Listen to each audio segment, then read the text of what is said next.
What is good, guys? It's your boy Derry, man. Back at it again with another review. Today we got Drake and Party Next Door. Some sexy songs for you. And I'm gonna make a nice little rant because I'm gonna be honest with you. Um, I don't even really wanna. I don't really want to even talk about most of this. At the end of the day, you guys are gonna dislike it if you're a Drake fan.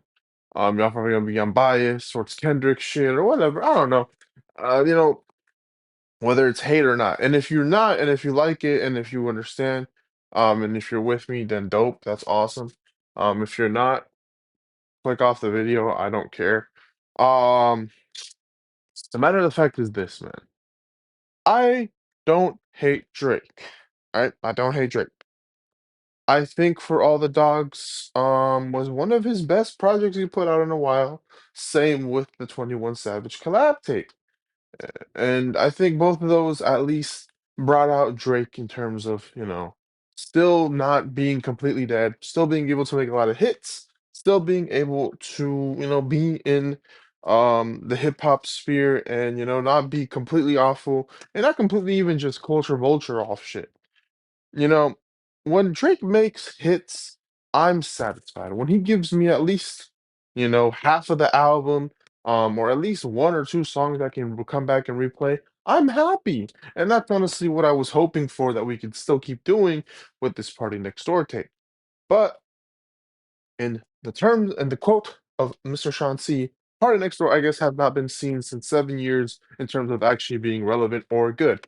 And I can understand why, because his voice sounds like he's still playing with his nose now, and he just doesn't even sound like a Party Next Door that I would enjoy at all. He doesn't even sound decent enough to even sound sometimes like Party Next Door. Sometimes he sounds like Travis Scott or even Young Thug on a couple of these tracks. But either way, it's not even about him because the matter of the fact is this is mostly a Drake tape. This is not even a Party Next Door tape. This felt like honestly a slap to the face. Because at least with 21 Savage, it's clear as day that 21 Savage wanted to be on some of these tracks. This felt like when I first heard that this tape was gonna drop, I thought it was gonna be at least a decent amount of Party Next Door as well, and maybe here and there some Drake tracks. But when I saw that Drake took like at least 4 or 5 single tracks by himself, it's clear as day that Drake does not give a fuck about Party Next Door. He just wants to use him. He just wants to put on for himself. He does. He does. He's not even trying to make a true collab tape. They're not giving a fuck about this one, man. And if you like any of these tracks, I don't know why. To me, this is the same thing with Certified Lover Boy. This is the same shit with Honestly Nevermind. Maybe even Loki kind of Dark Lane demo tapes. I don't think that Drake's trying. I don't think he's putting in any effort. He's not doing anything creative. He's not trying to do anything innovative. He's doing the same old shit. I felt like I'm not gonna lie to you. He still has the same For All the Dog sound to an extent, but like not completely. It's just the production is bad on most of these tracks. The choruses are god awful. They're not even worth it. I mean, Spider-Man, Superman, what the fuck was that? You're putting in two superheroes. You're not putting in any lyrics. You're not doing shit with that. It's nothing. Now, the biggest defense that Drake fans are gonna have is that most of these songs, first of all, well, I mean, for Drake himself, his defense is this is for the bitches. And here's the thing: I've listened to a lot of women artists in my life. I think they can at least put out way better body of work than whatever the fuck this is. I'm gonna keep it a buck. Any woman artist right now you can name Taylor Swift, Charlie XCX, Billie Eilish, Ariana Grande. I don't give a flying fuck. You can name any one of them, and they're probably going like, "Oh, damn, you're naming pop stars. How about R&B woman star? Jasmine Sullivan would destroy this. There's a lot of R&B women out there that would destroy this. I don't give a fuck. Name anyone you want, brother. This shit is not it, man. It's not. It's not. All right. It's not. There's nothing here that I want. Meet Your Padre was a fucking disgrace to the fucking Latino Hispanic culture. What the fuck is that?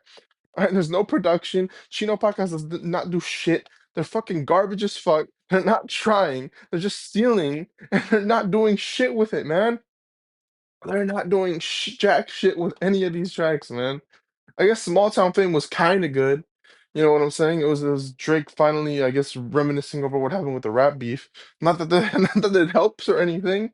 I mean, the only reason why it's good is because he's kind of rapping, and I love the beat. The beats, oh my god, the beats on here some of these beats aren't even the worst things in the world. I can't even get mad at too much of the producer. I just think Drake doesn't give a fuck about him.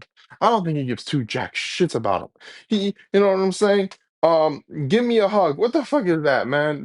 Get your weird ass, get your disgusting ass little Drake ass boy, bro. You're not getting no damn hug from these bitches, bro. And if you are, oh my god, bitches are need help. And I don't know if it was "Give Me a Hug," but one of the tracks, it might have been "Lasers." I don't know. In one of these tracks, you said, um, yeah, no, actually, I think it was one of the earlier ones. I don't know.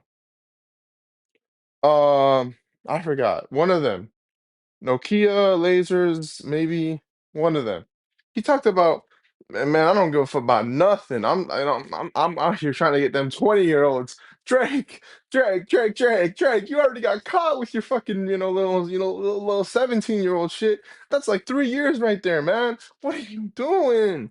Like, why you want them so young though? That's weird, brother. But it only makes sense when he makes a song like Meet Your Padre. Deep down, well, it's funny because he says that making basically saying that he made a song about he wants to, he wants to fuck the mom, and he wants to be like, it's just weird. He wants to fuck moms, but he also wants to go after 20-year-olds. Like, Drake is a gooner, bro. Drake needs help, bro. Motherfucker cannot do shit, bro. But yeah, he's not doing shit on this project. On My Way's ass, Somebody Loves Me's ass, Something About You. There's nothing about you. CN Tower had a decent chorus, but there was no lyrics to like accompany it whatsoever. Um, Again, a decent amount of these. Rain in Houston is a boring ass track from Drake by himself. Some of these just have Drake by himself, and he is not doing jack shit. Nokia, what the fuck is a Nokia track doing here? And why is that sampled on your production? It sounds mid as shit. It hurts me in all the way, shape, and form. It doesn't do jack shit. Drake don't do jack shit with it. Um, there's Pimmy's Dilemma, which is an interlude. Celibacy was actually a good track. I'll admit that. It was a good track. And the big reason why it's a good track is guess what? It uses for all the dogs singing on it, and it felt like there was something about it. There was something about it that sounded beautiful, all right? But that motherfucker did not use none of that throughout any of this album. It was just boring, basic, not creative, not innovative R&B throughout the whole body of work, bro. This shit was so mid, so ass, and it's just sad, man. Like, I knew Drake was done in terms of albums. I don't expect. I'm sorry, but I don't expect a good Drake album anytime soon. Like anytime in the future. I don't think I'm gonna get one ever. Maybe who knows? And honestly, I'm kind of sad for myself because like I've reviewed his Blast from the Past. I've reviewed his classic albums, and knowing that if you're reading this is too late, most of it was made by Quentin Miller helping him out on most of those tracks. That's just never happening again. Um, but I mean, I guess and then also what he did with I guess he did some fucked up shit with Detail on one of the features on his God, what the fuck? I always forget that album for some reason. I don't know why. Um, God, I just it's not clicking with me. Yeah, obviously the one where he made, Hold On, We're Going Home. Yeah, that one. I forget the album title always with that one. Almost for some reason it's hard. But either way, that one. He's not gonna make those ever again. He ain't gonna make those ever again, and I don't expect Drake to make those ever again. But at this point, I have to, and it's sad to say, but for Drake standards, at this point, I have to be satisfied with For All the Dogs or even a fucking 21 Savage collab tape. Because at least there's bangers in there that you could repeat, man. The sad part we have to be satisfied with fucking Scorpion, bro. Even though that shit's long as shit, you might grab a couple tracks off that shit. And you really only have like to be able to hold on to like God's Plan, maybe the Ty Dolla Sign track. Like, I mean, that's really all we have in terms of if you're like kind of not a complete other Drake fan, like a complete insane fanatic that just dick rides the fuck out of him. Again, if you dick ride the fuck out of him, you're gonna enjoy this motherfucker. You're gonna enjoy it regardless. Good for you. I'm not. This to me is honestly never mind. This is certified lover boy. I have nothing here. Um, but yeah, like, comment, share, subscribe. Your boy's out.